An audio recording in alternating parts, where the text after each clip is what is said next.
Assalamu alaikum rahmatullahi ta'ala wa barakatuh. Kwa ndugu wa Kristo, Bwana asifiwe sana.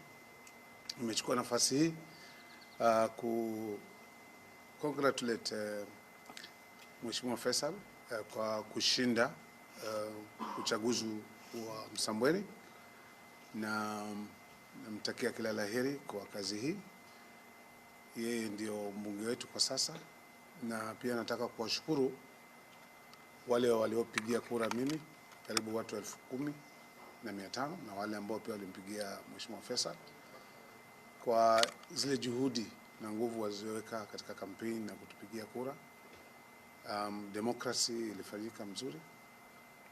Kulikuwa na issues ndogo ndogo, lakini sisi lengo letu ni kuendeleza Msambweni, na lile lengo ambalo liko, mimi nataka tu baadaye kama private citizen kusaidiana na Mheshimiwa Feisal ili kuendeleza Msambweni, kwa sababu challenges za Msambweni ni nyingi, na kwa miaka miwili maybe peke yake hawezi kuifanya hiyo.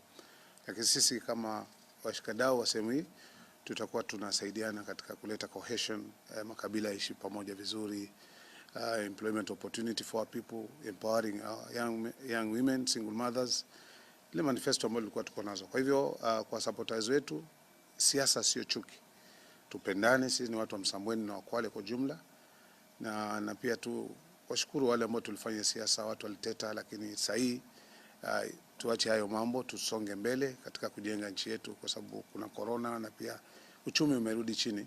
Tushirikiane katika kujenga uchumi wetu Msambweni, especially Diani, ili tuone kwamba watoto wetu Januari wanaenda shule na makazi inarudi. Kwa hivyo na msingi, congratulations Bwana Feisal, yeye ni mwanangu and we work together.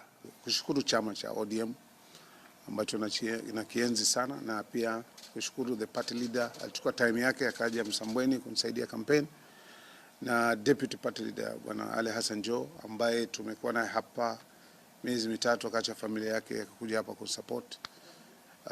Nataka kushukuru sana na timu yake yote ambayo tulikuwa nayo hapa, pamoja na wabunge tofauti, Mama Mshimboko, wabunge kutoka Nairobi, Pasaris wengine, na Mama Zulea na Senator Boy, tumekuwa nao katika hii maneno. Pia nataka kushukuru the president kwa support yake ambayo tulikuwa naye, akatuambia tuna support.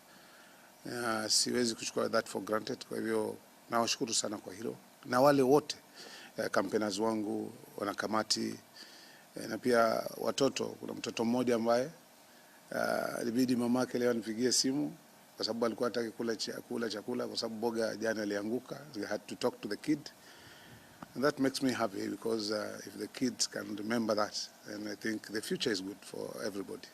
Asante.